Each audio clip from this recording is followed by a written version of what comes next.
Lunes hanggang Biyernes.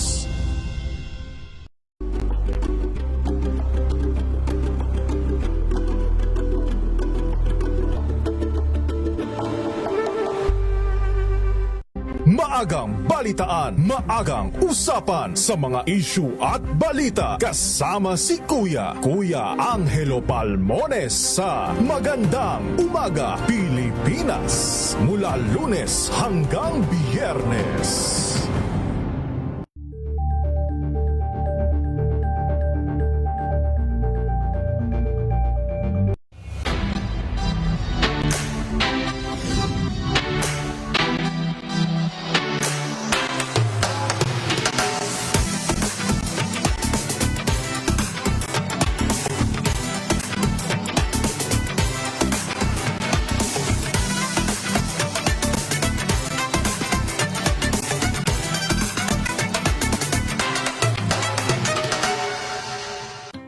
Angel po si Angelo Palmones nag-iiwan sa inyo ng isang magandang umaga.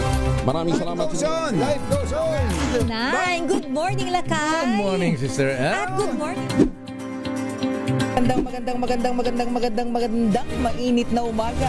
Angel po si Angelo Palmones nag-iiwan sa inyo ng isang magandang umaga. Maraming Sa salamat. Pilipinas, una sa Pilipino. Mga balitang gigising sa inyong umaga. Mga balitang kailangan mong malaman. Mapapakinggan sa ACS Balita sa 2x2. Kasama sina Anthony Taberna at Jerry Baha. Lunes hanggang Biyernes.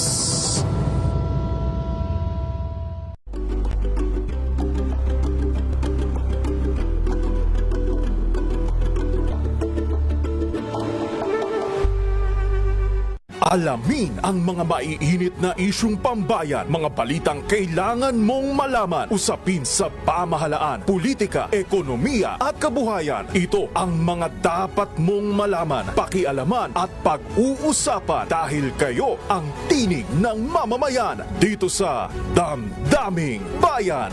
Live sa DZRH Radio, DZRH TV at DZRH Digital. Kasama sina Lakay, Deo Macalma at Elaine Apit. Araw-araw, Lunes hanggang Biyernes. Damdaming Bayan.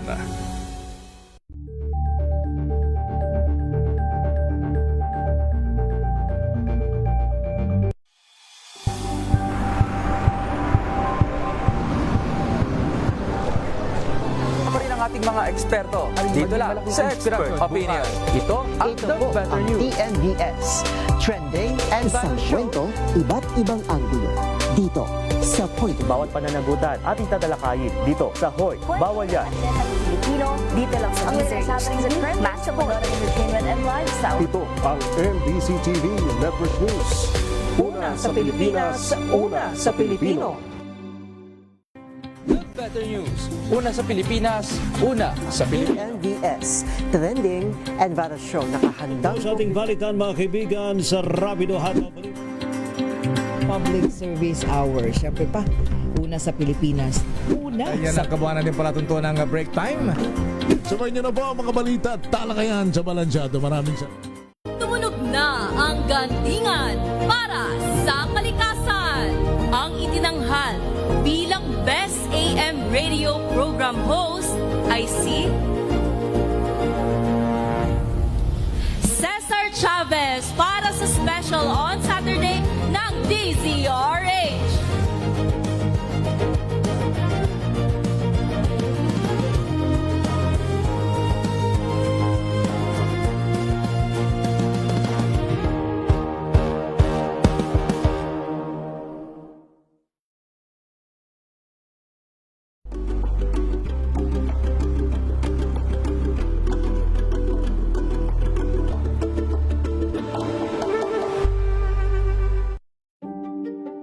Buklatin ang mga pahina. Pakinggan ang boses ng lipunan. Tunghayan ang mga issue mula sa ibang katayuan. Nakakalungkot kasi deserve ba namin ng ganito? Na hindi nila alam kung ano talaga yung kanila. Wow, ang saya. Isang barangay na labada, puro mancha pa. Good Goodbye, pahinga. Mommy, isang laba lang yan sa Pride Bar Blue.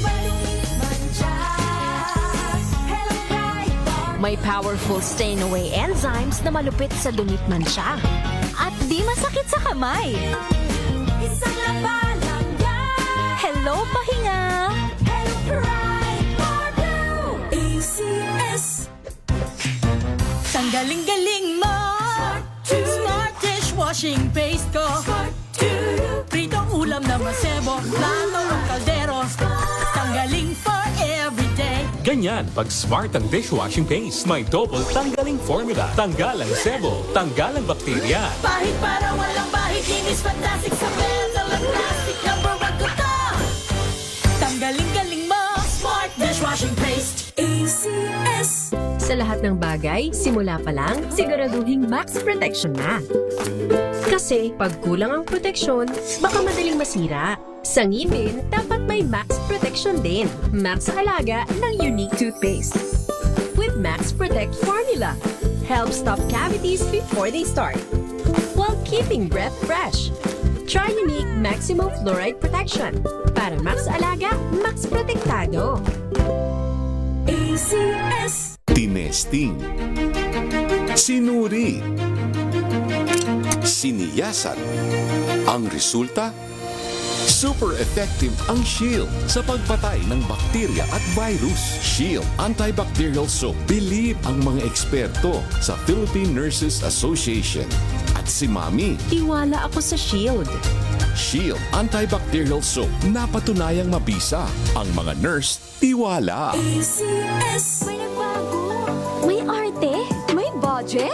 Akala nyo lang yon. So solid. White Rose Papaya. Wow, White Rose. White Rose Papaya. Wow, White Rose. White Rose Papaya. May glow up with White Rose Papaya. White Rose Papaya. May puti power times 2 kasi may papaya at niacinamide. May shea butter and tea tree oil pa. Kutis sulit ang glow up. Glow up with White Rose Papaya.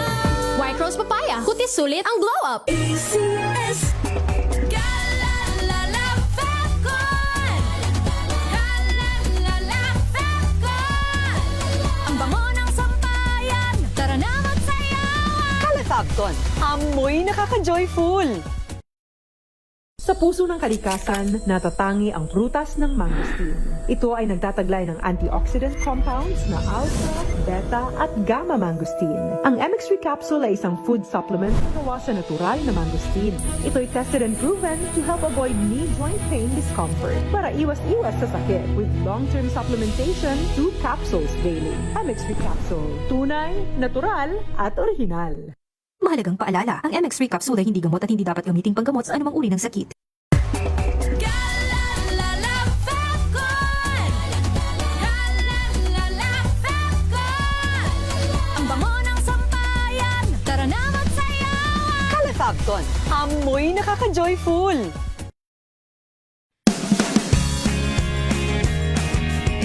Let us unbox MX3 capsule.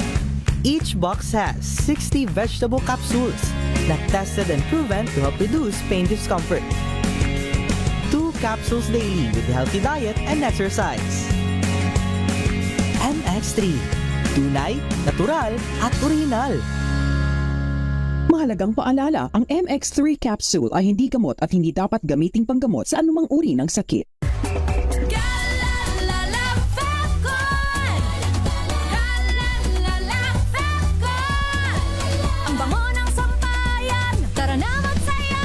Calefabcon, amoy nakaka-joyful.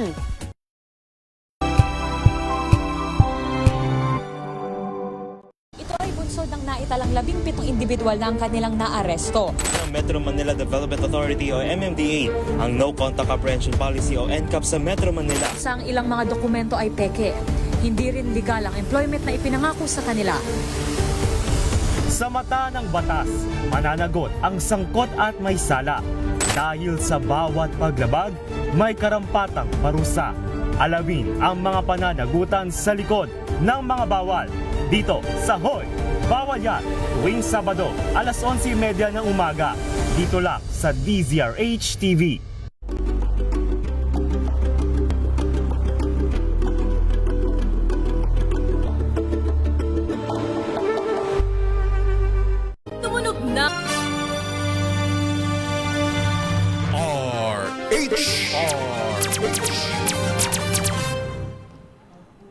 Pilipinas ang oras, 5 minuto, makalipas ang 2:00 ng hapon.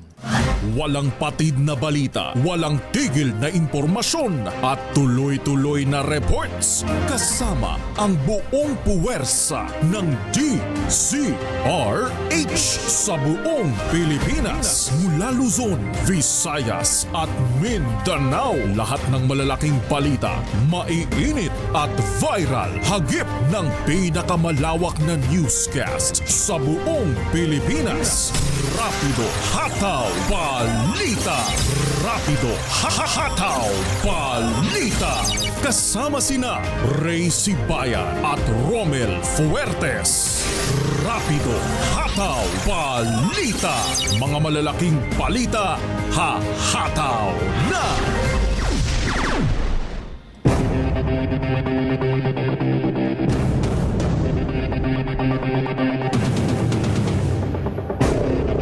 Magandang hapon Luzon, Visayas at Mindanao. Araw po tayo ng Martes, ika-9 sa buwan ng Hunyo. Sa ngalan nila kay Ray Sibayan, ito ang inyong lingkod, si Romel Fuertes.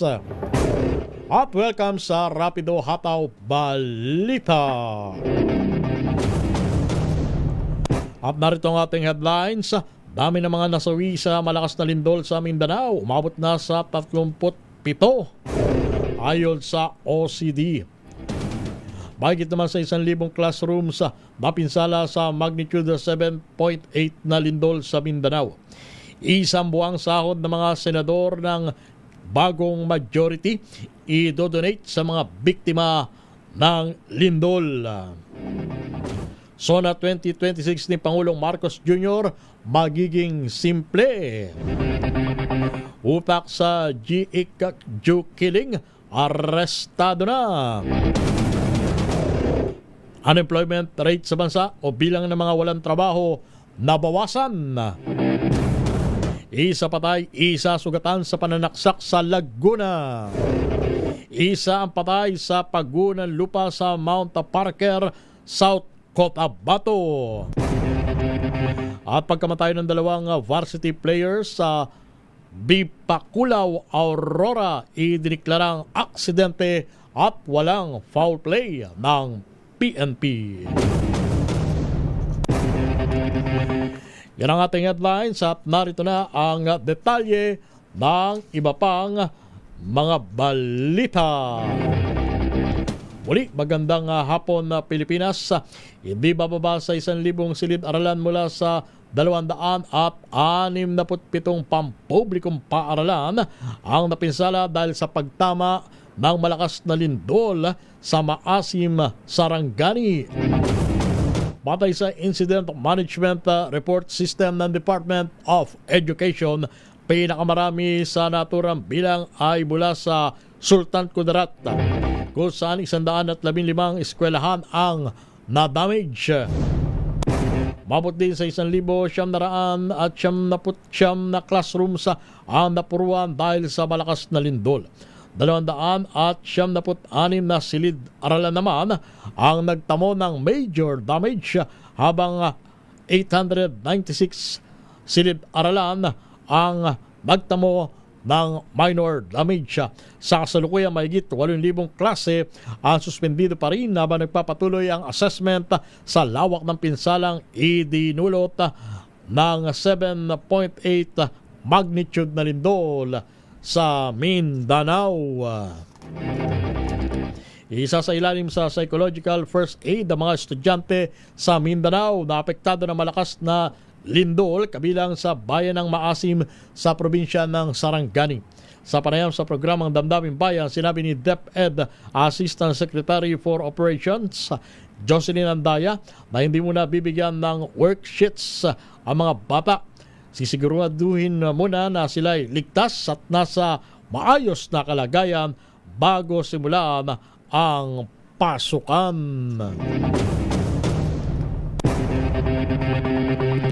Agad na may pinagutos na National Housing Authority ang pagsusuri sa lahat ng mga proyektong pabahay sa mga lugar na naapektuhan ng malakas na lindol sa Mindanao. Inatasan ni NHA General Manager Joven Tay ang opisina ng ahensya sa Regions 9, 11, 12 at 13 na magsagawa ng rapid assessment sa mga housing units lalo na sa area ng Sarangani kung saan natukoy ang sentro ng 7.8 magnitude na lindol. Sinabi ni NHA Assistant General Manager Alvin Feliciano na pinagsusumiti ni Tay ang mga kaukulang opisyal ng evaluation report tungkol sa status at structural integrity ng housing units matapos ang malakas na pagyanig. Inahanda na din ng NHA ang pagbibigay ng tulong para sa mga residente na naapektuhan ng kalamidad sa pamamagitan ng EHAP o yung Emergency Housing Assistance Program.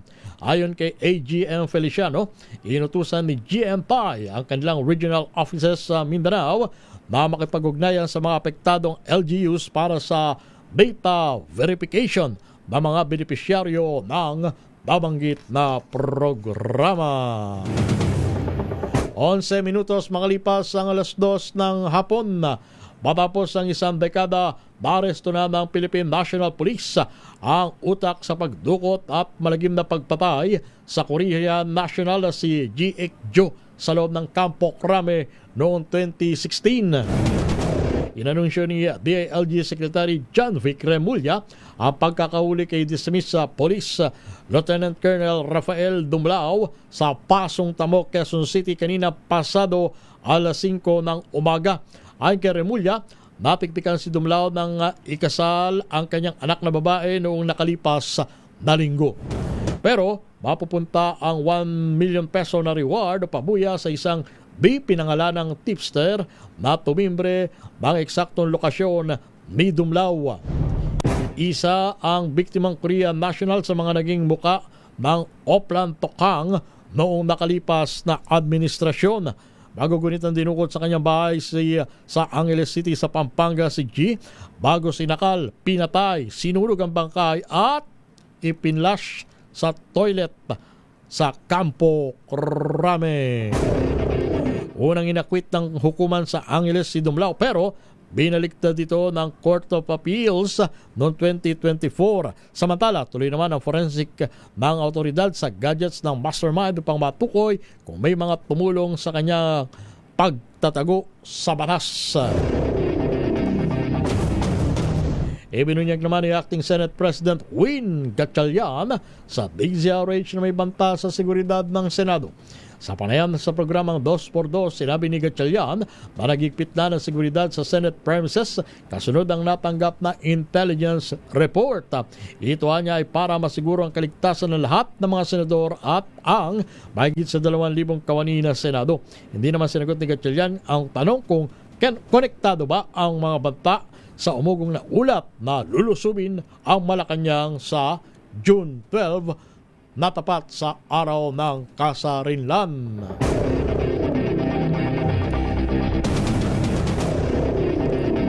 Standby, Marinlet Narciso. Standby, paring Raymond Paas. Inapila ni House Deputy Minority Leader Antonio Tino ang mabilis na koordinasyon ng lahat ng ahensya ng gobyerno at gawing prioridad ang kaligtasan ng mga guro at estudyante kasunod ng malakas na lindol sa Mindanao.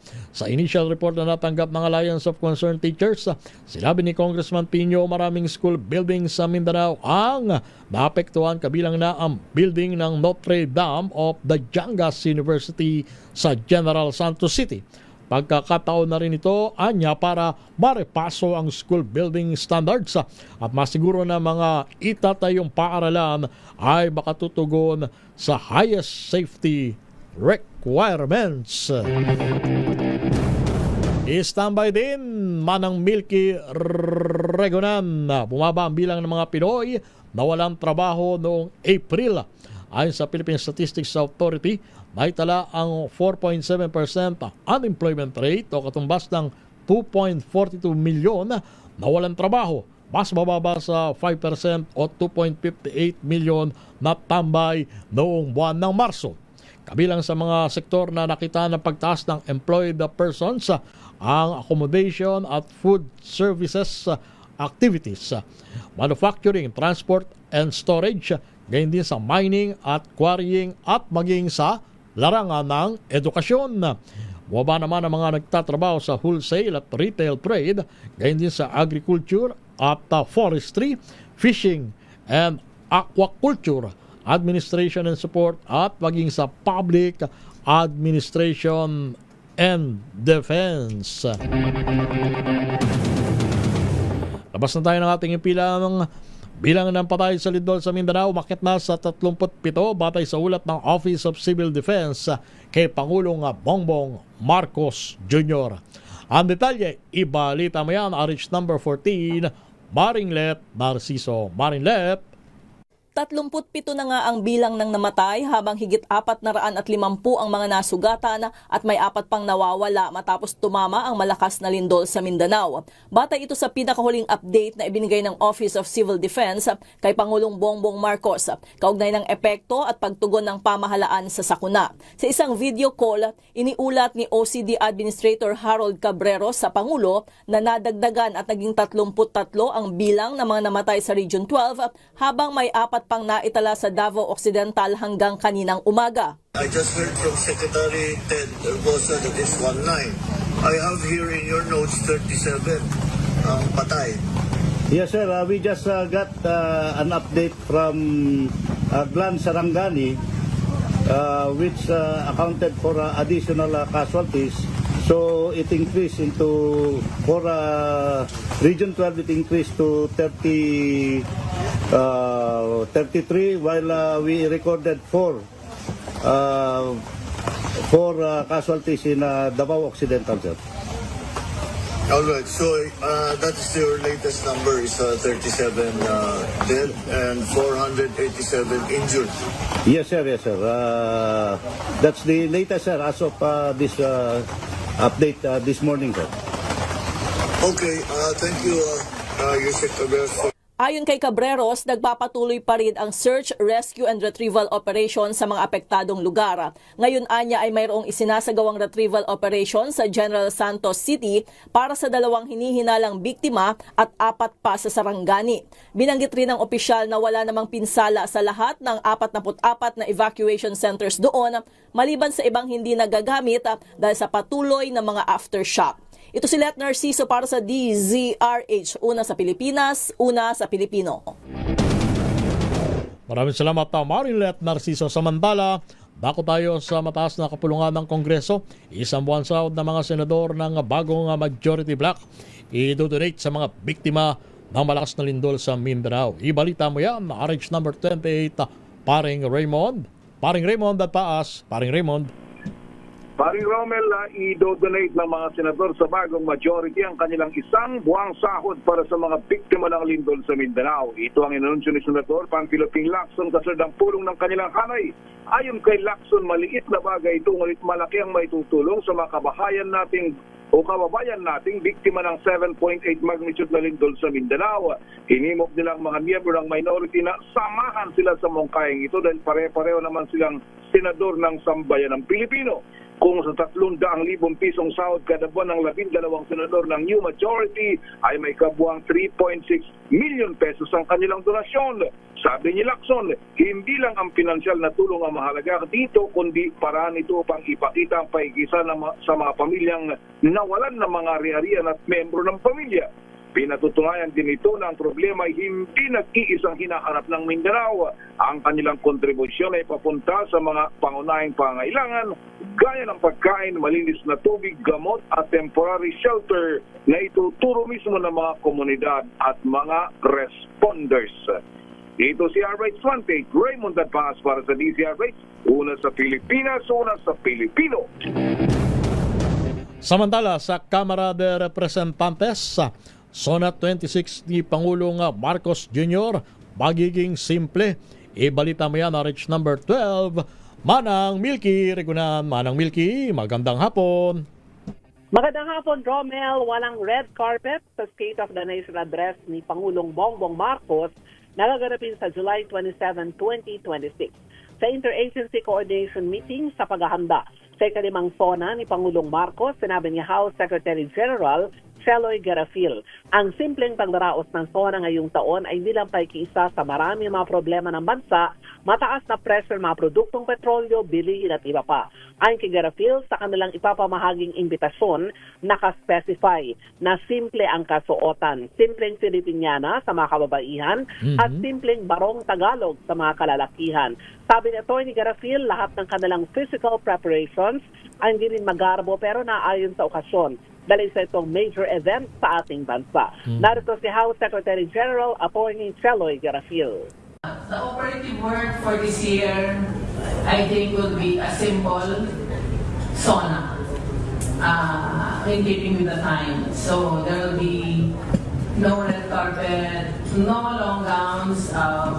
As you can see in the invitations that we've prepared, we've specifically mentioned that we've encouraged, we're urging everyone, especially the ladies, to just wear simple Filipiniana dress. So even some of the preparations that we've done are all geared towards keeping it simple but still dignified. Of course, this is a major event for the administration and for the Filipino people. So I hope everyone will also contribute to making this very simple but dignified for the President and for the whole. Samantala, present din sa meeting kanina ang mga opisyal ng iba't tanggapan ng gobyerno na merong kinalaman sa paghahanda sa nalalapit na SONA, gaya ng mga opisyal mula sa Malacanang, Senado, Philippine National Police at iba pa. Ako si New Greguna, nagulat para sa DZRH, una sa Pilipinas, una sa Pilipinas. So, Manang Milky, yes, Romel. sa madalit salita, hindi magiging virtual fashion show ang 2026 SONA. Yes, ang kahilingan nga ng House Secretary General at maging ang Kamara, kasi sila naman taon-taon ang host ng SONA, gawing simple. Yung nakaspecify daw sa ibibigay ng imbitasyon, simpleng kasuotan. Kung Filipiniana, simple. Kung barong Tagalog, simple rin kasi naman marami tayong kinaharap din na problema ngayon sa bansa, kaguluhan, at siyempre mataas na presyo ng lahat ng mga bilihin. Correct. De, paano yan? Yung gown mo, baka mapurnada ang pagsusuot mo sa SONA, Manang Milky.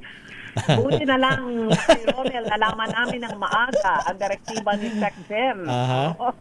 Sige. At ano na lang, uulitin lang siguro yung mga nagdaang ginamit sa mga nakalipas na SONA. Ayun. Maraming salamat, Manang Milky Regonan. Balik sa iyo, Romel. Magandang hapon. Samantala, foreign embassies sa bansa nagpaabot na mensahe ng pakikiisa sa mga naapektuhan malindol sa Mindanao, handang tumulong para sa rescue at relief efforts. Ibalita mo yan, RH number 4, Miss Karen Oyong. Miss Kay. Yes, kasamang Romel, sunod-sunod na nagpaabot ng mensahe ng pakikiramay at simpatya ang iba't ibang mga foreign embassy sa bansa. Matapos ang malakas na lindol na yumanig sa ilang parte ng Mindanao, Lunes ng umaga. Sa kanilang mga social media platforms, nagpaabot ng mensahe ang mga embahada at mga ambassadors, kung saan ang pakiwatig rin sila ng pakikiisa sa pamahalaan ng Pilipinas, particular na sa search and rescue operations. At kinalaunan ay ang rebuilding efforts matapos magtamo ng malaking pinsala ang mga direktang tinamaan ng lindol. Nagpadala ng mensahe ang Embahada ng Amerika sa Pilipinas, Canada, New Zealand, United Kingdom, European Union o EU, China, United Arab Emirates o UAE, France, Switzerland at Germany. Nagpaabot naman ng mensahe ng pakikiramay sa kanilang mga social media accounts ang Prime Minister ng Japan na si Sanae Takaichi at New Zealand Prime Minister Christopher Luxon. Nagpadala naman ng mensahe ng pakikiramay ang Pangulo ng United Arab Emirates na si Sheikh Mohammed bin Zayed Al Nahyan kay Pangulong Ferdinand Marcos Jr. Sa ikalawang araw ng search and rescue operations, umabot na sa 37 ang naiulat na nasawi, 479 ang nasaktan, habang 4 ang naiulat na nawawala ayon sa pinakahuling datos galing sa Office of the Civil Defense o OCD. Napuruhan naman ang General Santos City, Sarangani, Davao Occidental at mga coastal areas ng Sultan Kudarat. Ako si RH4 Karen Oyong, nag-uulat para sa DZRH, una sa Pilipinas, una sa Pilipino. Maraming salamat, Ms. Kay. Samantala, balita naman mula sa Campo Aguinaldo. AFP, siniseryoso ang ugong na banta sa June 12. Balita mo yan, RH number 52, Edniel Parosa. So kahit ba meron tayong kinakarap na matinding kalamidad sa Mindanao, talagang hindi ba paaawat itong mga nagtatangka ng destabilization? Ganun ba, Edniel Parosa? Edniel? Kung ang Forces of the Philippines niyang tatanungin, sineseryoso ng kasundaluhan ng ulat ng mga bantang seguridad kaugnay na araw ng kalayaan sa Hunyo 12. Ayon kay AFP Chief of Staff General Romeo Browner Jr., nakarating sa kanilang ugong na may kasadong pag-atake sa Malacanang sa araw ng Biyernes. Gayon din, batid umano ng AFP ang mga social media posts na naghihikayat ng mga pagkilos kasabay ng Independence Day celebration. Kaugnay nito ay patuloy naman ng ugnayan ng AFP sa Philippine National Police at iba pang mga uniform service. Pakinggan natin ang AFP Chief. Siniseryoso po natin yung mga ganitong kanta, yung mga reports na ganito. And so, we are continuously monitoring the situation through our intelligence units. And we are working closely also with the Philippine National Police and the other uniformed services. Unang Daniel. Duterte Religious Sect. Pero sa bahagi ng Camp Crame, sinabi ni PNP spokesperson, Police Colonel Allen Reyco, na wala silang validated intelligence hinggil sa nasabing banta. Tiniyak naman ng PNP sa kanilang bahagi na handang mga nakalatag na contingency plans upang bantayan ang paligid ng palasyo, lalo't bahagi ito ng leksyon noong September 21 kung saan ilang pulis ang nasaktan sa marahas na kilos protesta. Romel. Oo, Edniel, wala bang namamonitor ang AFP na kahit papaano bumaba ang intensity nitong minomonitor nila na banta? Dahil tayo ay naharap sa malaking trahedya dahil nga sa nangyaring malakas na lindol sa Mindanao. Wala pa bang ganyang namamonitor ang AFP? Batay doon sa ambasa natin dito sa binabanggit ni General Browner, ayaw nilang i-downplay, Romel. So, ang lumalabas ngayon ay lahat ng klase ng impormasyon ito man ay maliit o malaki, ito ay siniseryoso. In fact, sa ngayon ang AFP katuwang ng PNP doon sa monitoring sa social media. Actually, very open ito, Lakay Romel. Kapag nag-boss ka ng social media mo, malamang sa malamang may makikita kang mga naghihikayatan talaga na pagkilos para sa June 12. At lahat ng ito ay under monitoring ng Armed Forces of the Philippines. Kung malala mo, matapos nangyari yung September 21 na incident noong nakarang taon lamang, ay kagyat nagbigay ng pahayag sa DZRH noon si Defense Secretary Gibo Chodoro. Pero na lamang yung kanilang pag-iingat na wag maulit yung mga ganong klase ng tensyonadong insidente. Sana naman wag na mangyari yung mga ganyan, lalo na't ang atensyon ng buong bansa ay dapat nakatutok sa pagtulong sa ating mga kababayan na nasalanta ng matinding lindol dyan sa Mindanao, hindi ba? Tama ka dyan. Sa ganitong klase ng krisis, sabi nga, nasusukat ang iyong mga leader. Kaya, kung totoo man ang isa sa o ilang mga panig ay ang pusay para sa bayan, huwag na samantalahin yung panahon ng krisis para gumawa pa ng panibagong krisis o destabilization kung paano nga tawagin ang Malacanang. Okay, maraming salamat, Edniel Parosa. Mula rito sa Camp Aguinaldo, balik sa iyo, Lakay Romel. Dating Congressman Mike Defensor, pinag-iisipan pa kung sisipot sa pagsabpina ng NBI. Napaulat na 5 milyong pisong suhol sa 18 tinaguriang Maleta Boys. Tinawanan lamang. Ibalita mo yan, RH number 15, Giselle Recaport. Giselle!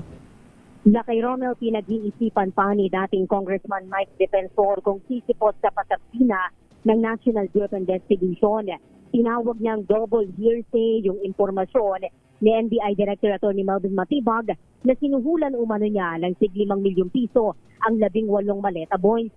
Tanong ni Defensor, pwede bang maging kaso yung kwento-kwento lamang? Wala naman anyang problema na magpunta siya sa NBI, pero nakakatawaan niya yung aligasyon na ugat ng pagpapatawag sa kanya ni Matibag. Dagdag pa ni Defensor, ang masyadong mahal yung gasolina para pumunta sa pasabpina ng Bureau. Nag-aaksaya rin niya si Matibag ng resources ng NBI imbis na bantayan yung flood control corruption. Pakinggan natin si dating Congressman Mike Defensora. Wala ano yun eh. Nakita ko double hearsay naman yun. Ikinwento dun sa ikinwento, tapos siya na yung nagkwento. Ano ba yun? Kailangan sumagot. Mismong yung mga Marines na yung sumagot sa binabanggit nila, di ba? Parang ikaw, nagkwento ka sa kanya. Ikaw naman nga, sinabi mo biglang, nagkwento ka sa kanya, tapos may kinwentuhan ka. Yun na yung kaso. Ano ba yun? Kaya wala akong problema dun. Natatawa lang ako sa kaso. Pinuhin mo, sayang ang gasolina, mahal-mahal. Pupunta ka sa kwento-kwentuhan. Ano ba yun? Ba't nila ginagamit yung mga resources ng NBI? Gumagamit pa sila ng abogado, gagawa ka pa ng affidavit. Dapat ito yung bantayan nila, yung kinikwento ng mga marino. Naglabas naman ng pahayag si Attorney Ferdinand Topacio at sinabing sinanalabang ng anak niyang si Attorney Jose Arturo III yung harap sa NBI bukas para kay Defensor. Nagtataka ang abogado kung bakit patuloy umanong ipinasasabina ng Bureau ang kanyang kliyente kaugnay ng Senate Blue Ribbon Investigation. Inilutang ng kampo na hindi nila isinasantabi ang mga posibleng legal remedy para matigil na yung tinawag nilang harassment. Ito si Giselle Ricoport para sa DZRH, una sa Pilipinas, una sa Pilipino.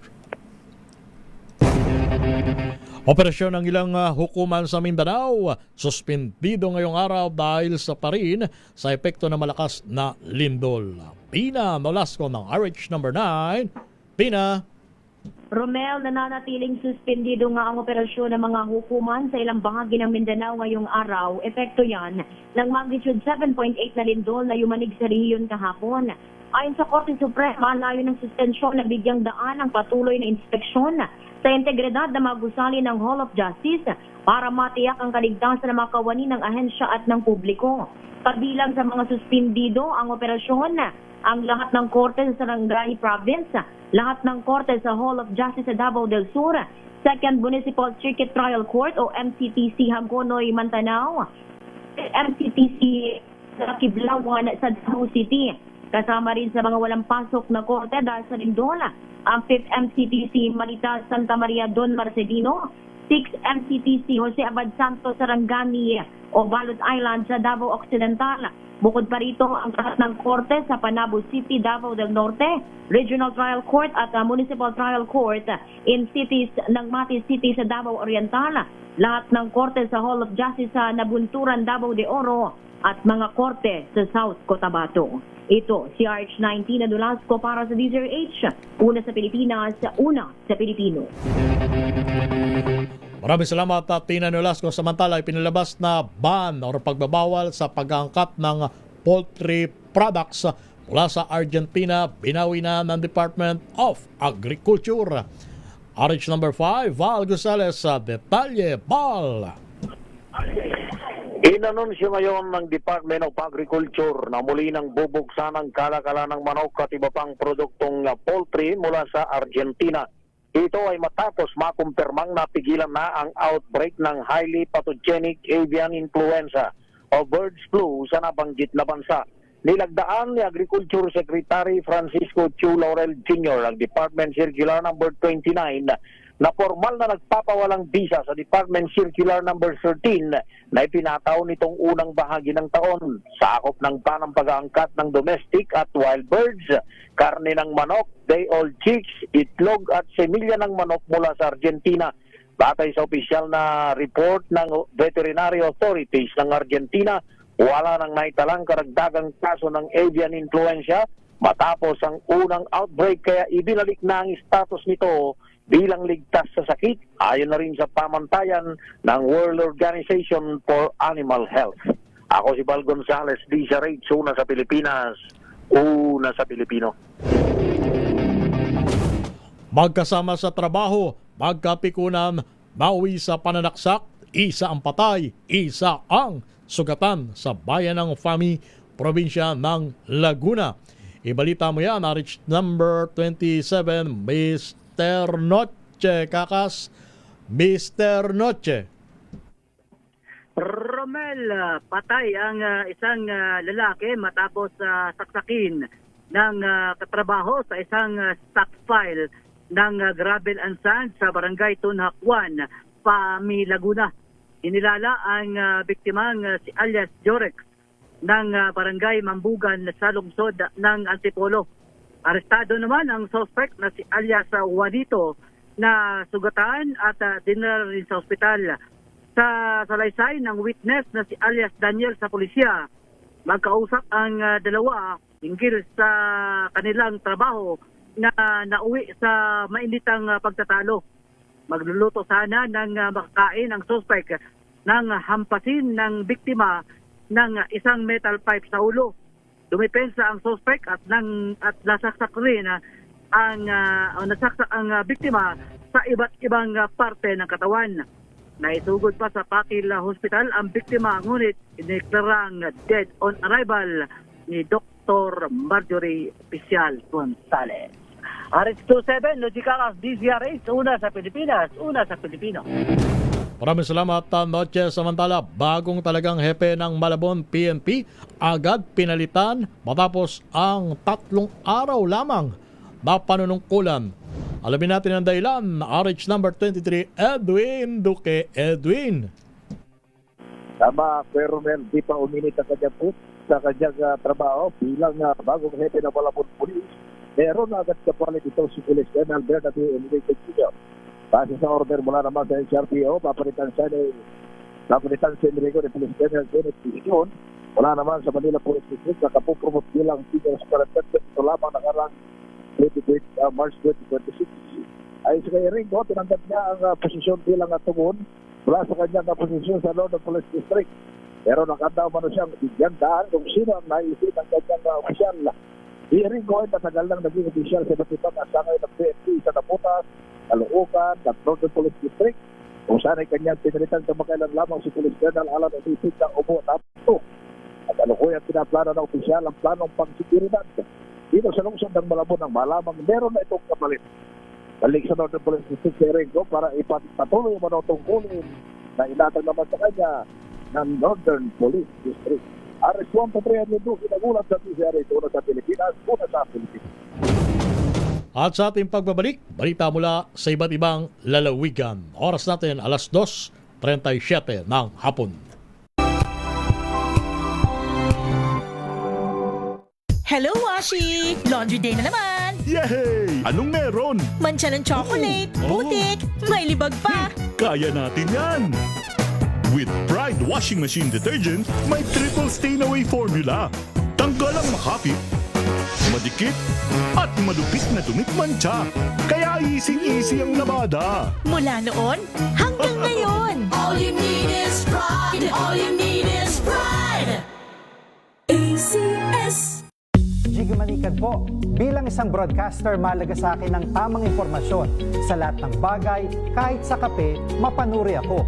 Kaya dito ako susubukan ng MX3 Coffee. Ito'y low acid, cholesterol free, at may vitamin C plus calcium. Sigurado ako sa MX3 Coffee. Dito ako bilib.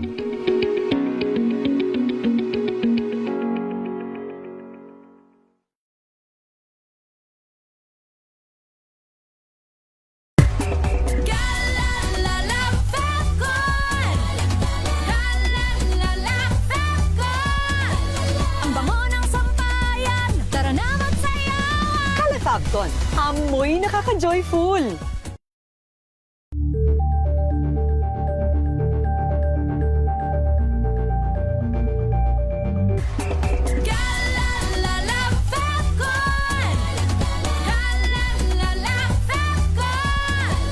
Ang bango ng sampayan, tara na magsayawan! Calafabcon, amoy nakaka-joyful!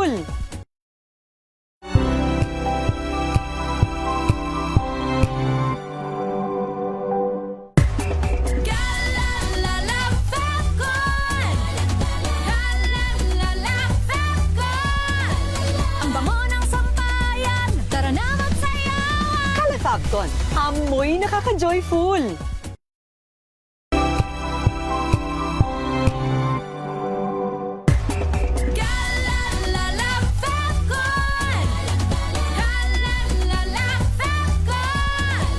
Ang bango ng sampayan, tara na magsayawan! Calafabcon, amoy nakaka-joyful!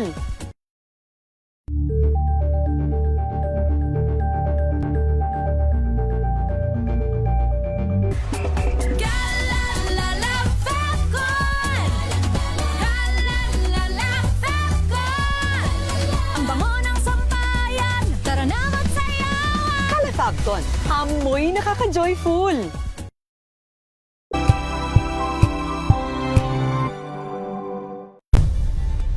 Nagsimula sa pangarap hanggang sa maabot ang tagumpay. Iba't ibang kwento, iba't ibang mukha ng atletang Pilipino. Mas pinatindi, mas pinalakas, at mas pinaaksyon sa Match Point tuwing Sabado, 12:30 ng tanghali sa DZRH TV.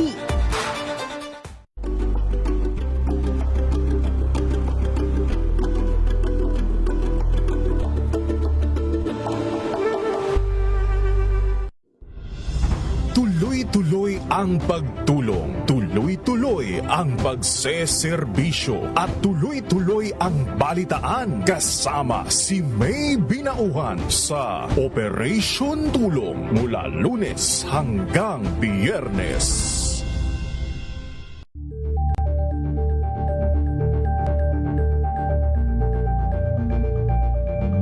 Maagang balitaan, maagang usapan sa mga issue at balita kasama si Kuya Angelo Palmones sa Magandang Umaga Pilipinas mula Lunes hanggang Biyernes.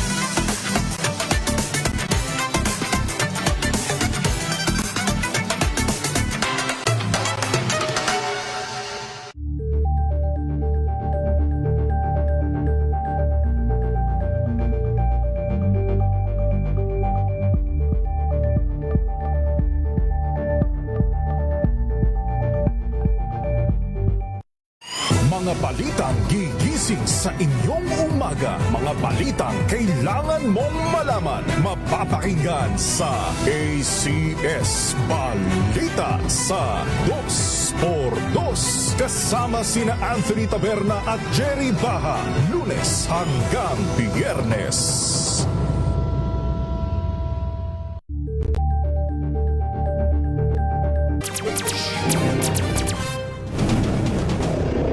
Balik tayo sa inyong programa, Rapido Hataw Balita. Ngayon pong araw ng Martes, ika-siyam sa buwan ng Hunyo. Ang inyo pong napapanood at napapakinggan. Ito ang inyong lingkod, si Romel Fuertes, ang ngalan nila kay Ray Sibayan. Balita mula sa iba't ibang lalawigan. Isa patay sa pag-uunang lupa sa Mount Parker sa South Cotabato. Balita mo yan, RH number 19, June. Di makuta. Parin June. Parang Romel, isang local vendor ang namatay sa Lake Colon o itong aktibong bulkan sa Mindanao na kilala sa dating pangalan na Mount Parker at Mount Maughan na nasa bahagi ng Tebuli, South Cotabato na may taas na 1,430 meters above sea level. Makaraang matabunan itong ginang ng gumuhong bahagi ng bundok. At ito ay malapit sa Crater Lake ng bulkan sa kasagsagan ng lindol kahapon.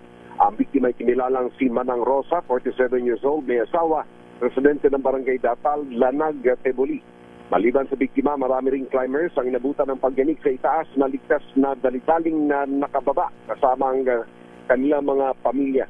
Noong matagpuan ang katawan ng biktima, ayon sa Tebuli Municipal Police Station, ay hirapan umano ang pagbuha sa bangkay nito dahil sa nadaganan ito ng malaking tipak ng bato.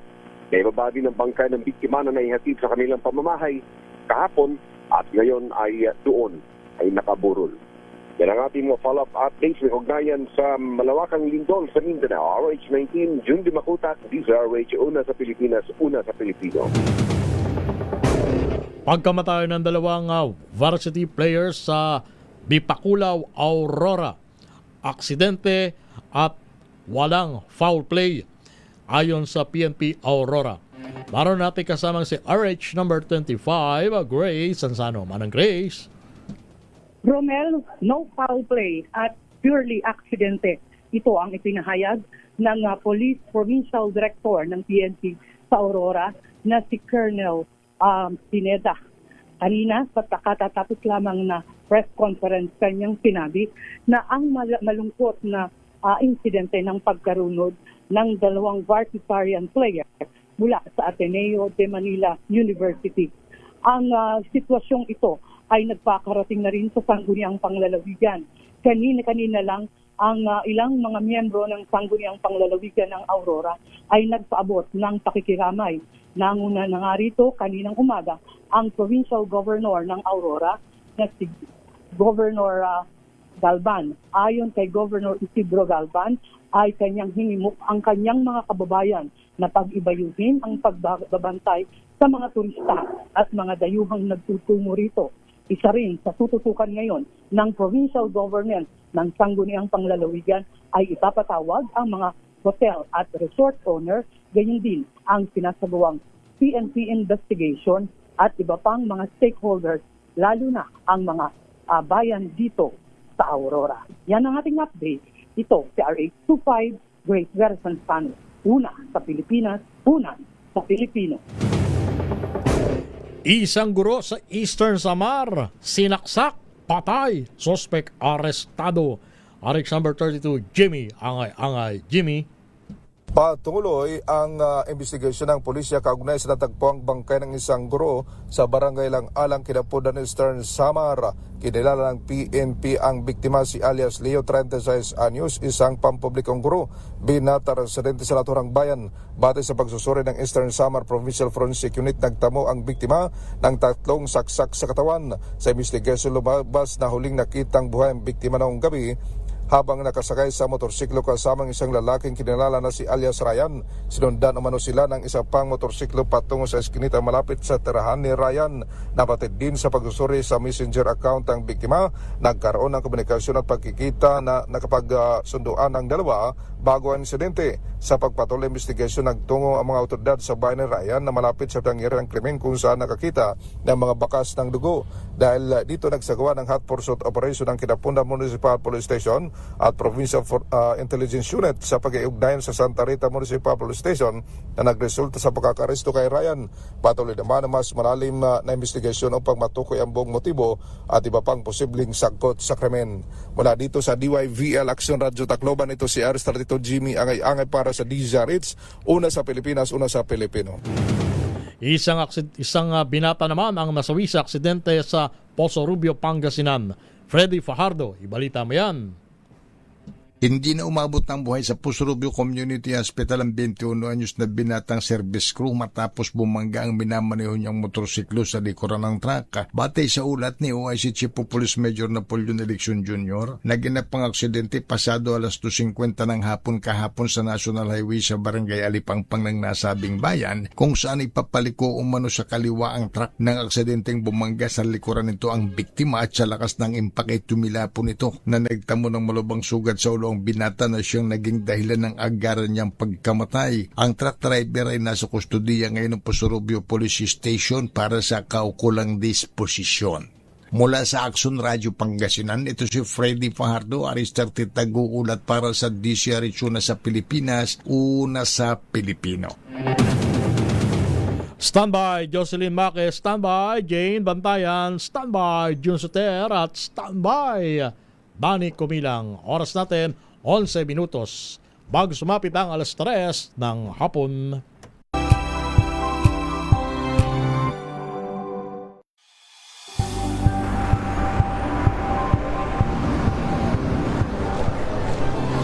Ating mga eksperto dito lang sa Expert Opinion. Ito ang The Better News. TNVS, trending and isang kwento, iba't ibang anggulo. Dito sa Point. Bawat pananagutan ating tatalakayin dito sa Hoy. Bawal yan. Pilipino, dito lang sa DZRH. Matchable entertainment and lifestyle. Ito ang MBC TV Network News. Una sa Pilipinas, una sa Pilipino.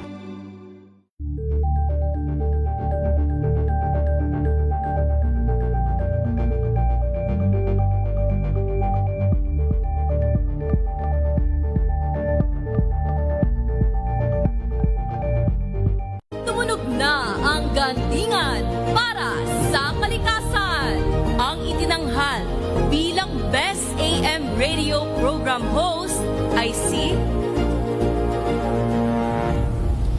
Cesar Chavez para sa special on Saturday ng DZRH.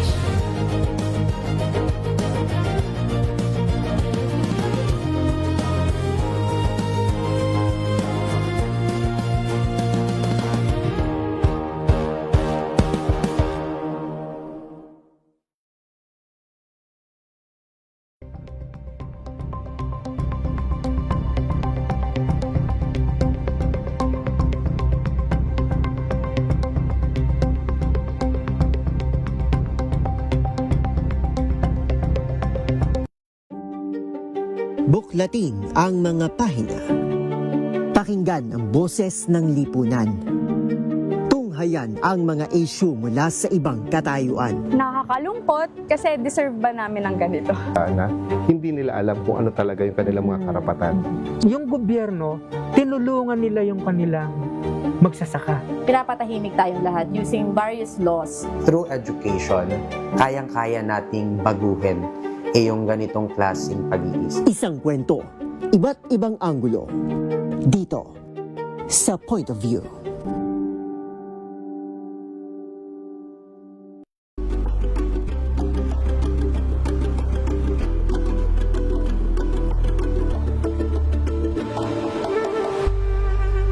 Tambalang Anthony Taberna at Jerry Baha ang gigising sa inyong umaga dahil lalatay ang humahagupit na diskusyon at komentaryo Lunes hanggang Biyernes sa 2x2 RH. Meron pa tayong 8 minuto bago sumapit ang alas 3 ng hapon. Mahigit sa 1 milyong pisong halaga ng shabu nasamsam, high-value individual arestado sa Iloilo. Ibalita mo yan, Jocelyn Maque ng Action Radio Iloilo. Jo? Arestadong isang high-value individual matapos makuhanan ng mahigit 1 million pesos na halaga ng suspected shabu sa isang buy-bust operation sa barangay Katoogan, Pototan, Iloilo. Nagresultang operasyon sa pagkakaaresto ng 28 anyos na suspect na kinilalang si alias Ian matapos ang ilang buwang police monitoring. Ayon sa mga otoridad, kumukuha di umano ng iligal na droga ang suspect mula sa Iloilo City at ito ay pinamamahagi sa Pototan at mga karatig na bayan. Lumalabas din sa police records na dati nang naaresto ang suspect sa kaparehong kaso noong 2018 at nakalaya noong 2021 matapos mag-avail ng plea bargaining. Kasalukuyang nasa custody ng Pototan Police ang suspect at nahaharap sa kasong paglabag sa Republic Act No. 9165 o ang Comprehensive Dangerous Drugs Act of 2002. Mula sa Action Radio Iloilo, ito si Jocelyn Maque para sa DZRH, una sa Pilipinas, una sa Pilipino. Isang minor de edad na nagmamaneho ng motorsiklo nahagip ng bus sa Northern Samar. Patay. Jane Bantayan. Jane. Patay ang minor de edad na nagmamaneho ng motorsiklo at sugatan ng angkas ito nang mahagip ng bus sa Maharlika Highway ng Barangay Poblacion Sur, San Isidro, Norte Samar. Sa ulat ng PNP, nasa magkasalubong na rutang direksyon ng dalawang sasakyan. Pagdating sa lugar, nahagip ng bus ang kasalubong ng motorsiklo. Sumimplang at bumagsak ang driver sa kalsada dahilan ng pagkasawi. Samantala, nagtamo ng sugat ang 11 taong gulang na angkas na isang estudyante. Ang driver ng bus, ayon sa ulat ng PNP, isang taong gulang residente ng Bukawi, Bulacan. Samantala, ang nasawing driver ay 15 taong gulang pa lamang, residente ng San Isidro, Norte Samar. Nagtamo ito ng matiling sugat ng itong driver ng motorsiklo at dineklarang dead on arrival. Agad naman ay sinugod sa Allen District Hospital ang sugatan na angkas. Sumuko naman agad ang driver ng bus at dinala sa San Isidro Municipal Police Station. Mula sa Action Radio Katarman, RH34 Jane Galit Bantayan ng DZRH. Una sa Pilipinas, una sa Pilipino. Isang empleyado ng pamahalaan arestado sa drug buy-bust operation sa Vigo City sa Davao del Sur. Ibalita mo yan, June Soter ng Action Radio Davao. June. Isang empleyado ng pamahalaan ang naresto ng mga operatiba ng Philippine Drug Enforcement Agency o PDEA at Philippine National Police sa sinagawang bypass operation sa Digos City, Davao del Sur kahapon Hunyo 8. Kinilala lamang ang suspect sa alias na Busing, 64 anyos at kasalukuyang empleyado ng City Government of Digos. Siya ay didakip dakong alas 3:30 ng hapon sa bus terminal sa Purok 7, Barangay Aplaya matapos magbinta ng isang pakiti ng hinihinalang shabu sa isang pusher buyer ng PDEA kapalit ang 7,000 pesos. Bukod sa bypass item, nakarecover pa ang otoridad ng 2 pakiti ng hinihinalang shabu na may tinatayang kabuuang timbang na 10 grams at tinatayang state value na 68,000. Na-recover din ang ginamit na mark money sa operasyon. Ang operasyon ay sinagawa ng Davao del Sur Provincial Office ng PDEA, Regional Office 11, katuwang ang Provincial Drug Enforcement Unit ng Davao del Sur Police Provincial Office. Sa kasalukuyan, nakatagdang sampahan ng kasong paglabag sa Republic Act 9165 o Comprehensive Dangerous Drugs Act of 2002 as amended ang narestong suspect. Ito si June Suter para sa DZRH. Una sa Pilipinas, una sa Pilipino. Standby, Kyle Bulyas.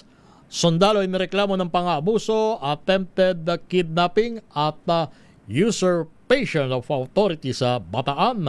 Dani Kumilang sa detalye. Dani. Arestado ang isang aktibong miyembro ng Philippine Army na edad 32 anyos matapos umanong tangkaing pasakay nito sa kanyang sasakyan ang isang 15 anyos na estudyante sa harap ng Lamao National High School sa Barangay Lamao Limay, Bataan nitong Hunyo 8. Ayon sa ulat, paulit-ulit umanong hinihikayat ng suspect ang biktima na sumakay sa sasakyan at sinabing ipinasusundo ito ng kanyang tiyahin. Tumanggi ang dalagita dahil hindi niya ito kilala at agad na isinumbong ang insidente sa kanyang ama na nataon na sinusundo din siya nito na nagresulta sa pagkakadakip ng suspect sa isinagawang follow-up operation ng mga opisyal ng barangay sa lugar. Naharap ang suspect sa kasong paglabag sa RA 7610 at usurpation of authority matapos din umanong magpakilalang miyembro ng Philippine Coast Guard na kalaunay napatunayang hindi totoo na ito pala ay aktibo ng Philippine Army. Kasalukuyang inihanda na ang mga kaso laban sa kanya para sa inquest proceeding. Dani Kumilang, RS37 DZRH, una sa Pilipinas, una sa Pilipino. Metro Manila ngayon. At sa Metro Manila ngayon, papasukin natin si Kyle Bulyas. Kyle! Lakay Romel, ilang kalsada sa paligid ng Rizal Park, Luneta ang pansamantalang isasara sa darating na June 12 para bigyang daan ang mga aktibidad sa pagdiriwang ng Araw ng Kalayaan. Kabilang dito ang kahabaan ng Rojas Boulevard mula Buendia hanggang Anda Circle, Bonifacio Drive mula Burgos hanggang Anda Circle, TM Calaw mula Taft Avenue hanggang Rojas Boulevard, Burgos mula Taft hanggang Rojas, Finance Road mula hanggang Burgos Drive, buong kahabaan ng Katigbak, Independence Road at South Road, gayon din ang Maria Orosa mula TM Calaw hanggang Burgos Drive. Sarado ang mga nabanggit na kalsada simula alas 5 ng umaga at bubuksan lamang ulit sa mga motorista pagsapit ng alas 11 ng umaga. Pinapayuhan ng mga maapektuhang motorista at mga commuter na planuhin na ang kanilang biyahe at dumaan sa mga alternatibong ruta upang makaiwas sa abala. Sa iba pang balita, sa naman ng water interruption ng ilang bahagi ng Pasig City, partikular na sa ilang bahagi ng Barangay Pinagbuhatan. Dahil ito sa gagawing maintenance activity ng Manila Water sa kahabaan ng Urbano Velasco. Sisimulan ito mamayang alas 10 ng gabi at posibleng itong tumagal ng hanggang 6 na oras. Yan ang latest sa Metro Manila ngayon. Ito si Kyle Bulyas ng DZRH, una sa Pilipinas, una sa Pilipinas. Maraming salamat, Kyle Bulyas, sa iyong Metro Manila ngayon. At nagatid sa ating oras, 1 minuto bago sumapit ang alas 3 ng hapon. At yan ang abuhan ng inyong programa, ang Rapido Hataw Balita ay tinampok ngayong araw ng Martes, ika-9 sa buwan ng Hunyo. Sa ngalan nila kay Ray Sibayan, ito ang inyong lingkod, si Romel Fuertes, at susunod na ang programa ni Miss May Binauhan.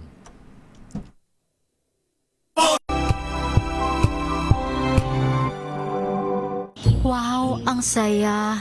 Isang barangay na labada, puro mancha pa. Goodbye, pahinga. Mommy, isang laba lang yan sa Pride Bar Blue. May powerful stain-away enzymes na malupit sa dunit mansya. At di masakit sa kamay. Isang labalang yan. Hello, pahinga! Hello, Pride Model. ACS. Tumunog na ang gandingan para sa kalikasan. Ang nagkamit ng parangal bilang Best News Anchor ay walang iba kundi si Angelo Palmones ng Magandang Umaga Pilipinas, DZRH Radio 666 kHz.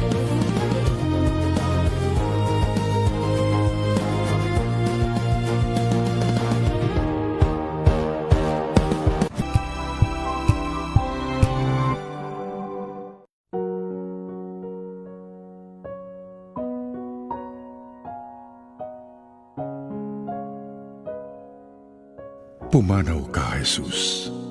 Subalit ang